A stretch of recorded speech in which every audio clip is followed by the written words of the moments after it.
সবচাইতে বেশি মিথ্যা কথা বলে ইন্ডিয়া। তাহলে এই 54 বছরে আমাদের বিপক্ষে যারা কথা ছড়িয়েছে তামাম দুনিয়ায়, এদেশে নাকি সংখ্যালঘু নির্যাতন হয়, এই মিথ্যা কথা বলে বলে তামাম দুনিয়ায় আমাদের কালার করেছে এই দাদারা। এই কথা বলেন না কেন? প্রতিবেশী প্রতিবেশীর মতো থাকবেন, কারণ প্রতিবেশী তো পাল্টানো যায় না। চরিত্র যদি না পাল্টান, আমাদের কাছে পরে চরিত্র শিখে নিন। আমি যে কথা তুলেছিলাম যে কোরআন থেকে ওরা হালকা কিছু নিয়েছে তাই দাঁড়িয়ে গেছে, সুতরাং আমরাও যদি সত্যিই কিছু নিতে পারি আমরাও দাঁড়িয়ে যেতে পারবো ইনশাআল্লাহ। আমি কয়েকদিন আগে মালয়েশিয়া ছিলাম, তারাও আজ 2004 সালের পর থেকে দাঁড়িয়ে গেছে। তারা একটা বিষয় আমি দেখেছি, ওদের দেশে খাদ্যে ভেজাল এটা নেই। যদি খাদ্যে কেউ ঔষধ দেয় ভেজাল করে, যদি ধরা পড়ে সঙ্গে সঙ্গে মেরে ফেলবে, ওর কোনো বিচার আচার নেই। বাংলাদেশের রাজশাহীর বাগমারার একজন আছে আমার কুষ্টিয়া বিশ্ববিদ্যালয়ের বড় ভাই আব্দুল জব্বার মন্ডল, এই যে অভিযান চালাচ্ছে বিভিন্ন জায়গায় খাদ্যের উপরে, আপনি দেখেছেন না? আপনাদের রাজশাহীর জন্য একজন গর্ব। বাংলাদেশে মাত্র 200 জন অফিসার যদি এরকম আমরা পেতাম, এই দেশে আজ কেউ খাদ্যে ভেজাল দেওয়ার, ঔষধ দেওয়ার, বিষ দেওয়ার সাহস দেখাচ্ছে না। তাও তো ওনার হাতে সেরকম কিছু নেই। আমরা চাই অন্যান্য যারা আছেন, বিশেষ করে ম্যাজিস্ট্রেট, সবগুলো যেন আব্দুল জব্বার মন্ডলের মতো হয়। এ দেশটা দাঁড়িয়ে যাবে ইনশাআল্লাহ, আমি বিশ্বাস করি 100%। কোরআন থেকে ওরা পারিবারিক জীবন, রাজনৈতিক জীবনটা নিয়েছে, বিবাহের ক্ষেত্রে ওরা নিয়েছে। ওরা দেখতেছে বিবাহ বাদ দিয়ে পৃথিবীতে টিকে থাকা সম্ভব না। পরিবার না থাকলে মানুষ মানুষ হিসাবে বিবেচিত হতে পারে না। ওরা এতটুকু নেওয়ার কারণে আজ ফল পাচ্ছে। রাজনৈতিক জীবনে কোরআন থেকে একটু কিছু নিয়ে ফল পাচ্ছে। আল্লাহ বলেন হুদাল্লিল মুসলিমিন, মুসলমানদেরকে হেদায়েত দেবে। আজ আমরা মুসলিমরা একটু বেশি নেই, এজন্য উপকারও বেশি পাই। সবচাইতে পরিপূর্ণ কল্যাণ পাবে কোরআন থেকে তারা যারা মুত্তাকি। যারা কি? আরো জোরে বলেন। এই মুত্তাকি হওয়ার জন্য রমজান এসেছিল, চলেও গেছে, আমরা হতে পেরেছি কিনা আল্লাহ জানে। মুত্তাকি হওয়ার জন্য কি কি লাগবে ওইগুলো আলাদা একটা আলোচনা আছে। আমার বিষয় আজকে সূরা দোহার 3 নম্বর একটা আয়াত আমরা পড়েছি। এই বিষয়ের উপরে যতগুলো তথ্য আমার জানা আছে আমি ডেলিভারি দেব ইনশাআল্লাহ, এবং বাস্তবের সাথে মিলিয়ে দেব ইনশাআল্লাহ। যে আল্লাহ আমাদেরকে রমজানুল মোবারকের পরে শাওয়ালের এই প্রথম জমার দিন, মাগরিবের পর থেকে আপনারা বসে আছেন, এত রাত পর্যন্ত অনুষ্ঠানগুলো করা ঠিক না। অনেক রাত হয়ে গেছে, রাত 11:25 বেজে গেছে। আগামী থেকে যেখানেই বাংলাদেশে আমারে নিয়ে আসেন, এশার পরে তুলে দেবেন, রাত 9:30 10টায় সাইদি সাহেবের মতো যেন শেষ হয়ে যায়। রেকর্ড হচ্ছে বলে আমি বললাম, এরপরও যদি কথা ঠিক না রাখেন আমি হাতে পায়ে ধরে বলছি আমারে নিয়ে আসবেন। কারণ আমি কিছুদিন আগে 9-10 দিন হাসপাতালে ভর্তি হয়েছিলাম। ডাক্তার আমারে বলেছে যা টর্চার হয়েছে, আর আমি নিজেও তো জানি 3 বছরে আমার শরীরের 1 ইঞ্চি জায়গা নেই যেখানে জালেমরা টর্চার করে না। মাথার চুল পর্যন্ত ওরা শেষ করে দিয়েছে। এই জন্য শরীর সেরকম ভালো না, এখনো স্বাভাবিক হয়নি, আর এগুলো হতে সময় লাগবে। 3 বছর তো আর খাবার খাইনি, কি খাওয়িয়েছে আল্লাহ ভালো জানে। এই জন্য রাত জাগা আমার একেবারেই নিষেধ। বারবার ডাক্তার যত দেখালাম, কত জায়গায় যে ডাক্তার দেখিয়েছি এই বের হওয়ার পর থেকে, প্রত্যেকের একই কথা, রাত জাগবেন না। রাত জাগলে আপনার মাথার যে এক অংশে একটু সমস্যা দেখা দিয়েছে এটা আরো বেড়ে যাবে, যেন রাত 10টা পরে ঘুমিয়ে পড়বেন। অথচ আজকে এমন একটা কথা আপনারা এখানে মানে তোলার কথা এখানে এসার পরে, কিন্তু আর এক জায়গায় দিয়ে আমরা আটকে রেখেছিল। আমি ওখানে আসর থেকে মাগরিব পরে চলে আসবো, এখানে এসার পরে 1 ঘন্টা খানেক পরে বাড়ি চলে যাবো না, ওখানে সে আসরের পর থেকে আটকিয়ে রাত 9টায় তুললে ওই জায়গায়। রাজশাহীতে আর আসা যাবে না। গরু দিয়ে আপনি চাষ করে খাবেন, গরুই যদি মরে যায়, অন্তত আমি কিছুদিন বেঁচে থাকি নাকি। আগামী থেকে ভোলটা আর করেন না ভয়, আপনার হাতে পায়ে ধরে বলছি, যেখানেই নিয়ে আসবেন রাজশাহী, চাঁপাইনবাবগঞ্জ, আর আজ সর্বোচ্চ 8:30টায় তুলে দেবে। আমি 9টা 10টার ভেতরে মাহফিল শেষ করে দেবো ইনশাআল্লাহ। আমরা সব বাদ দিয়ে দিলাম, কোরআনে কারিম থেকে আমরা আরম্ভ করছি। সূরা দোহা 3 নম্বর আয়াত পড়েছি। রব্বুল আলামিন বলেন, মা ওয়াদ্দাআকা রব্বুকা ওয়া মা ক্বালা। উসুলে তাফসীরের মূল নীতি 15টা। কোন আয়াত থেকে তাফসীর করতে হলে তার আগের আয়াত, পরের আয়াত, আগের সূরা, পরের সূরার সাথে সম্পর্ক কি আছে, এর সাথে রিলেটেড কি আছে, ওই বিষয়গুলো আগে জানা লাগে। ওগুলো যদি না বলি, আপনি একেবারে আয়াত পড়লাম তাফসীর করে দিলাম, আপনি বুঝবেন না, ঘুলিয়ে যাবে। এজন্য এর আগের আয়াতে কি আছে, পরের আয়াতে কি আছে, আমরা আগে মিলাবো।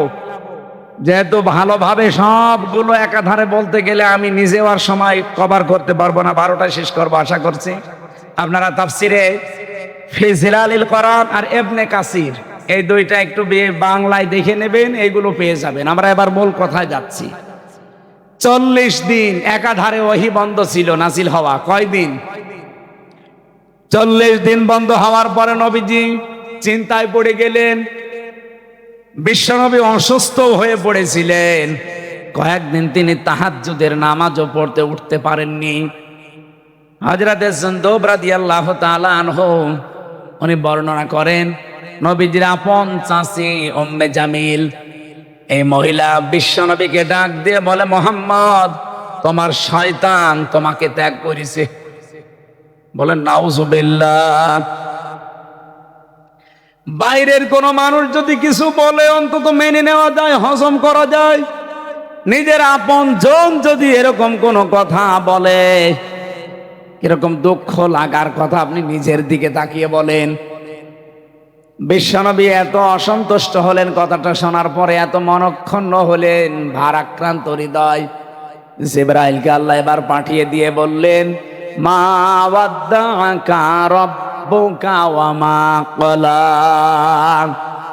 হে নবী, আপনাকে আমি আল্লাহ ছেড়ে দেয়নি, আপনার উপরে আমি আল্লাহ অসন্তুষ্ট না, আমি আপনাকে ত্যাগ করিনি। এ কথা বলার আগে আল্লাহ দুইটা কসম দিয়েছেন, অদ্দুহা ওয়াল লাইলি ইযা সাজা। মধ্যদিনের আলোর কসম, রাতের কসম যখন তা ছেয়ে যায়। হে নবী, আপনার উপরে যে বিষণ্ণতা চেপে বসেছে এটা বেশি দিন থাকবে না। দ্বীপ্রহের আলো আপনার উপরে এসে উদ্ভাসিত হবে। আর যে মানুষগুলো আপনাকে অপমান করার জন্য, অপদস্থ করার জন্য আজ এই কথাগুলো বলে, আমি আল্লাহ গ্যারান্টি দিলাম তাদের জীবনে এরকম অন্ধকার রাতের মতো নেমে আসবে। আমি বলেছিলাম না, কোন আয়াত থেকে কথা বলতে হলে আগের সূরা পরের সূরা দেখা লাগে। আপনি দেখবেন সূরা দোহার পরে যেটা, তার নাম আলাম নাশরাহ লাকা সাদরাক। এই আয়াতের এই সূরার 5 নাম্বার 6 নাম্বার আয়াতে আমার আল্লাহ একটা গুরুত্বপূর্ণ তথ্য দিয়েছেন। এবার মিলাবেন। রব্বুল আলামিন বলেন, ফাইন্না মাআল উসরি ইসরা, ইন্না মাআল উসরি ইসরা। অবশ্যই কষ্টের পরে সুখ। যারা আলেম আছেন তাদেরকে বলছি, আপনি দেখবেন এখানে মার পরে সঙ্গে সঙ্গে উসরা, এর আগে আল্লাহ আলিফ লাম দিয়ে বিষয়টা নির্দিষ্ট করে মারেফা বানিয়ে দিলেন। আল্লাহ কষ্টের কথা বলতে গিয়ে মারেফা বানিয়েছেন, কিন্তু সুখের কথা বলতে গিয়ে আর নির্দিষ্ট করেন নাই, না কেরার একলের অনির্দিষ্ট রেখে দিলেন। কেন? তাফসিরে ফি জিলালিল কোরআনে সাজ্জিদ কুতুব রহমাতুল্লাহ আলাইহি লিখেছেন, এই পৃথিবীতে কোন মানুষ যদি 3টা কারণে কষ্ট ভোগ করে, এদিকে তাকান, 3টা কারণে যদি ওই লোকটা কষ্ট ভোগ করে একটা, তাহলে কমপক্ষে মহান আল্লাহ ইসরা, যেহেতু একটা নেকির কাজে কমপক্ষে 10 থেকে 70 গুণ পর্যন্ত বৃদ্ধি হয়। এই জন্য আপনি 3টা কারণে যদি একটা কষ্ট সহ্য করেন, দুনিয়ায় আপনাকে একটা কষ্টের জন্য 70টা সুখ, শান্তি, কল্যাণ আপনার জীবনে আল্লাহ ঢেলে দেবে। না বোঝেননি আপনি এখন। এবার আমি বোঝাচ্ছি কষ্ট কয়টা। বলেন বলেন। কষ্টের কথা বলার আগে যেন আলিফ লাম দিয়েছেন, এর একবার ইন্না দিয়েছেন। ইন্না মাআল উসরি ইসরা, অবশ্যই কষ্টের সাথে কষ্টের কথা বলতে পারতেন আল্লাহ, উসরার আগে আলিফ লাম না দিয়েও দিয়েছেন এই জন্যে যদি কেউ একটা কষ্ট দুনিয়াতে পায়, কয়টা কারণে? আরো জোরে বলে, আর একবার বলে। এক নম্বরে আপনার কষ্টটা হওয়া লাগবে আল্লাহর জন্যে, দুই নম্বরে কষ্ট হওয়া লাগবে রসুলের জন্যে, তিন নম্বরে কষ্ট হওয়া লাগবে মানবতার জন্যে। এই তিনটা কাজ বাদ দিয়ে যদি কেউ কষ্ট পায়, ওই কষ্টের বিষয় আলাদা। এই যে যারা পালিয়ে গেছে, তারা কি কষ্ট কম পেয়েছে? তারা কি আল্লাহর জন্যে, রাসূলের জন্যে, মানবতার জন্যে? আল্লাহ বলেন কষ্ট যদি এই তিনটা বিষয়ের একটাই হয়, মাস্ট বি তোমার জীবনে ইসরা আসবে, একটা দুইটা না, কমপক্ষে ৭০টা সুখ তোমার জীবনে আল্লাহ ডেইলি দেবে। সিস্টেম অফার পৃষ্ঠায় দেখুন, আপনি যদি অবৈধভাবে কোনো সুখ দুনিয়াতে একটা ভোগ করেন, তাহলে অবশ্যই আপনার জীবনে ৭০টা দুঃখ, অপমান, অকল্যাণ আল্লাহ নিজে পাঠাবে। খালি ভালোটা শুনলে সুবহানাল্লাহ বললেন, পরেরটাই কি বলবেন? আজ যারা আমরা ইসলামের জন্য, আল্লাহর জন্য, মানবতার জন্য একটা কষ্ট সহ্য করেছি, মাস্ট বি দুনিয়াতে আল্লাহ ৭০টা সুখ, শান্তি, কল্যাণ আমাদেরকে দেবেই দেবে। এই আয়াত বিশ্বাস করেন না? বলেন বলেন। পক্ষান্তরে যারা একটা সুখ অবৈধভাবে ভোগ করেছেন, একটা সুখ যারা অবৈধভাবে ভোগ করেছেন, অবশ্যই দুনিয়াতে আপনাকে দুঃখ, দুর্দশা, অকল্যাণ ৭০টা আল্লাহ ভোগ করাবে। এই 15.5 বছরে যারা দায়িত্ব ছিল, এরা যে অবৈধভাবে ছিল, যারা জোর করে, যারা সাপোর্ট দিয়ে, যারা এমপি হয়েছিলেন, মন্ত্রী হয়েছিলেন, উপজেলা চেয়ারম্যান, মেয়র, আপনারা নিজেরাও জানতেন যে এটা স্বৈরাচার, এটা সীমা লঙ্ঘনকারী, এটা মানুষের অধিকার নষ্টকারী, এরপরও সাপোর্ট দিয়ে নিজেও সেই অবৈধ সুখের ভাগী হয়েছে। এই কথা বলছেন, এরকম অবৈধ সুখের ভাগী যারা একটা করে হয়েছেন, এখন ৭০টা দুঃখ পাওয়ার জন্য রেডি হন। আর এগুলো তো আমরা দেখতে পাচ্ছি, খাপের খাপ মমতাজের বাপ মিলে যাচ্ছে। অবৈধভাবে একটা সুখ ভোগ করেছেন, একটার জন্য ৭০টা অপমান আপনার জন্য রেডি হয়ে আছে। আন্তর্জাতিক আদালতে অলরেডি আল্লাহর ওলির নামে মামলা হয়ে গেছে, যে কোনো সময় ডাক পড়তে পারে। আর ডক্টর মোহাম্মদ ইউনূস আজকে দাদারে যা বলেছে যে হাসিনারে ফেরত দেওয়া লাগবে, এখন মানে বিস্ফোরা হয়ে দেখা দিয়েছে। এগুলো সব হচ্ছে উসরি, ইসরা, এই আয়াতের বাস্তব প্রমাণ। অবৈধভাবে আপনি সুখ ভোগ করতে গেলেন কেন? এখন নেন অপমান এক একটা সুখের জন্য ৭০টা। তাহলে 15.5 বছরে কত সুখ পেয়েছিলেন আপনি নিজে হিসাব করেন। এক একটার জন্য ৭০টা, কত ৭০ হবে টের পাচ্ছেন? ৪১ সাল না ৮১ সাল দিলেও আপনার এই দুঃখ এখন আর শেষ হবে না। আমি আর নিচে নামলাম না। বিশ্বনবী মুহাম্মদ রাসূলুল্লাহকে আল্লাহ ছেড়ে দেয়নি, এই জন্য তো কলাল কি ওয়াদুহা ওয়াল লাইলি ইযা সাজা, রাতের কসম দিলাম যখন তা সেই অন্ধকার হয়ে যায়। এমন অন্ধকার হয়েছিল 4 তারিখেও যারা পাহারা দিত, 5 তারিখে একটা লোক পায়নি। কি অন্ধকার নেমে এসেছে আপনি দেখেছেন? এখান থেকে শিক্ষা নেওয়া দরকার। স্বৈরাচার যারা যারা হয়, যারা জালেম হয়, তাদের বাড়ি ঘর পর্যন্ত আল্লাহ অভিশপ্ত বানিয়ে দেয়। এটা মনে হয় আমি বানালাম। সূরা নমলে 19 নম্বর পারা 20 নম্বর পৃষ্ঠা 7 নম্বর লাইনের 52 নম্বর আয়াতে আছে। আল্লাহ রাব্বুল আলামিন বলেন, ফাতিলকা বুয়ুতুহুম খাবিয়াতাম বিমা যালামু। এই সেই ঘরগুলো, আল্লাহ নিজের আঙ্গুল দিয়ে দেখাচ্ছে, এই সেই ঘরগুলো বাইতুন দেয়নি, বুয়ুত বহু বচন, হোম এটা জমির। এই সেই ঘরগুলো, এই সেই রাজশাহীর অমুকের ঘর, লিটনের ঘর, এটা বাদশার ঘর, এটা সেই মোহনপুরের কি জানো নাম আল্লাহর ওলির, আইনের ঘর। এই সেই ঘরগুলো বিমা যালামু খাবিয়াতান, পরিত্যক্ত হয়ে পড়ে আছে। আজ সবগুলো আজ পড়ে আছে একেবারে জনশূন্য হয়ে, মানব শূন্য হয়ে, তাদের জুলুমের কারণে। আজ প্রমাণ পাওয়া যাচ্ছে যারা এদেশের দায়িত্ব ছিল অধিকাংশ মানুষের বাড়ির নিচে টর্চার সেল পাওয়া যাচ্ছে। এই পাশের জেলা নাটোর, দেলাওয়ার ভাইয়ের ছেলেকে শিমল নামে এক এমপি ছিল, ওর বাড়ির নিচে মারার পরে, হত্যা করার পরে তার লাশ পাওয়া গেছে 3 দিন পর। প্রত্যেকের বাড়ির নিচে এরকম অবস্থা ছিল। এই জন্য তাদের বাড়ি ঘর আগস্টের 5 তারিখের পরে আল্লাহ সব গায়েব করে। সূরা নাম 7 নম্বর পারা 12 নম্বর পৃষ্ঠা 4 নম্বর লাইনের 45 নম্বর আয়াতের প্রথম অংশে আছে, ফাকুতিয়া দাবিরুল কওমিল্লাযিনা যালামু, জালেমদের শিকড় কাটা হয়ে গেছে। কেটেছে কে? ওই কতিয়া, এটা মজুল, এর ফাইল জানা নেই। কে কেটেছে কেউ জানে না।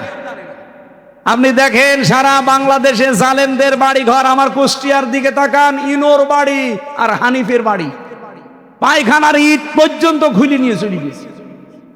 এমনকি পায়খানার প্যানও নেই, প্যানও খুলে নিয়ে চলে গেছে।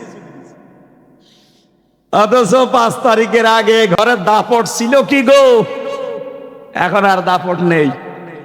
আবার দ্বিতীয়বার এই যে ফেব্রুয়ারির 5 তারিখে আজাবুল বুলডোজার নাজির হয়েছিল, আজাবুল বুলডোজার এসে যা বাকি ছিল ও একেবারে মিশে গেছে। এই জন্য যে সমস্ত জায়গায় জুলুম হয় ওই জায়গাগুলো আল্লাহ অভিশপ্ত করে দেয়। আমার মনে হয় এই 32 নাম্বার তার ভেতরে হবে। তাছাড়া এভাবে মিশে গেল কি করে? আল্লাহর কোরআন তো আর মিথ্যা হওয়ার কথা না। বিমা যালামু, এই জুলুমের কারণে খবিয়াতান, এগুলো সব আমি জনশূন্য করে দেব, তাই হয়ে গেছে। এ পর্যন্ত বলে যদি আল্লাহ শেষ করে দিত আমি আয়াতই পড়তাম না। এরপরে আমাদের জন্য ইন্না ফি যালিকা লা আয়াতাল লিকাওমিন ইয়ালামুন, লামে তাকিদ। আল্লাহ বলেন অবশ্যই এর ভেতরে শিক্ষা আছে তোমাদের জন্য, যারা বোঝো, যারা জানো, যারা জ্ঞানী। আমরা যদি সত্যি জ্ঞানী হয়ে থাকি, আগামী থেকে যে মানুষগুলো লাফাচ্ছেন যে তাড়াতাড়ি আমাদের চেয়ার দেন, কি করবেন? চেয়ার 15 বছরে তো চেয়ারের পায়াও পাননি, হঠাৎ আপনি এত পাগল হয়ে গেলেন কি করে যে চেয়ার চাই, চেয়ার চাই? কি করবেন চেয়ার নিয়ে? আজকে ফজু পাগলা নামে একটা লোক আছে কিশোরগঞ্জের, ফজু পাগলা যে স্ট্যাটাস দিয়েছে যে ভারতের সাথে, নরেন্দ্র মোদীর সাথে যাই করেন না কেন কিছু মানি না, নির্বাচন দেন, তাড়াতাড়ি ক্ষমতা হস্তান্তর করেন। ক্ষমতা কি আপনার বাবার নাকি? একটা ট্রাক সরাতে পারেন না আর এখন ক্ষমতা নেবেন? মানে যেভাবে চলছে চলুক, আগে সংস্কার হবে, পরিবর্তন হবে। এই 1628 জন যারা দায়িত্বে ছিল, একটা জালেম আর জালেমের দোসর যেন চেয়ারে না থাকে। তারপরে নির্বাচন। কিসের নির্বাচন এখন? সেই ডিসি ওই ডিসি আছে শুধু কুড়িগ্রাম থেকে রাজশাহী এসেছে, এই পরিবর্তন। আমরা চাই চেয়ার গুলোতে এই জালেম এবং জালেমদের দোসর, এই 15.5 বছরে যারা, একটাও যেন না থাকে, সব পাল্টানো লাগবে। আমির জামাত ডক্টর শফিকুর রহমানের এই একটাই ঘোষণা, এই কথা বলছে নাকি? এটা না দিয়ে আবার দেবেন, ওই এই দিনের ভোট রাতে হয়ে যাবে। এক লোক বিবাহ করে কেবল বাসর রাতে বউ রেখে বিড়ি খেতে গেছে বাইরে, হঠাৎ করে স্বামীর বোন এসে বলছে, ভাবি তুমি কি করবা জানি না, আমার কিন্তু ভাতিজা চাই। ঠিক আছে, আমার সময় দিবা না? কিছুক্ষণ পরে এসেছে এই বরের ভাই, বলছে, ভাবি কি করবা জানি না, আমাদের কিন্তু ভাতিজা চাই, ছেলে হোক মেয়ে হোক আমাদের লাগবে। ঠিক আছে, তোমার ভাই তো এখন বাইরে, সময় দিবা না? কিছুক্ষণ পরে দাদি শাশুড়ি এসে বলছে, নাতি বউ কি করবা জানি না, আমাদের কিন্তু পতি চাই। শাশুড়ি এসে বলছে, কি করবা জানি না, আমার কিন্তু নাতি চাই। কিছুক্ষণ পরে স্বামী এসেছে, বলছে, বউ আমি ঘুমালাম, কি করবা জানি না, আমার কিন্তু ছেলে চাই। বলছে, তোমার বংশ কি সব পাগলের বংশ? কেবল বিয়ে হয়েছে আর তুমি বিড়ি খাওয়ার জন্য বাইরে, আর এখন ঘুমিয়ে পড়বা? কেউ চায় নাতি, কেউ চায় পতি, কেউ চায় ভাতিজা, আমি কি ডাউনলোড করে নিয়ে আসবো? আমার 10 মাস 10 দিন সময় দেওয়া লাগবে না। এক কথা বলছে না কেন? এখনো তো 10 মাস 10 দিন হয়নি, কেবল বলতে 7.5 মাস। এক কথা বলেন না কেন? আপনারা যান, আমরাও চাই, অসুবিধা নেই। যেই যাক সামনে তারা যেন আয়াতানে লামে তাকিদের কথা মনে রাখে, কারণ তাকিদ হামজার না, তাকিদ রুহুল আমিনের না, কার? আল্লাহ বলেন অবশ্যই এর ভেতরে শিক্ষা আছে যারা জ্ঞানী তাদের জন্য। সুতরাং যারা আগামীতে চেয়ারে বসবেন, সিদ্ধান্ত নিয়ে বসবেন, যদি এরকম স্বৈরাচারী কাজ কারবার কিছু করেন না, 5 বছর পরে আপনার বাড়িও ঠিক হানিফের মতো শ্মশান হয়ে যাবে। কিন্তু করবে কে? না কেউ জানে, ফাকুতিয়া এর কোনো কর্তাই জানা নেই। আমি আশা করছি সাবধান হবেন। সামনে যারা আসেন, কে আসবেন আমরা জানি না, যারা আসেন আমাদের কোনো অসুবিধা নেই, কিন্তু আপনি যেন জালেম হয়ে না যান। জালেম হয়ে গেলে কিন্তু ছাত্র জনতা ঘুমিয়ে পড়বে না, কথা বলেন ঠিক কিনা?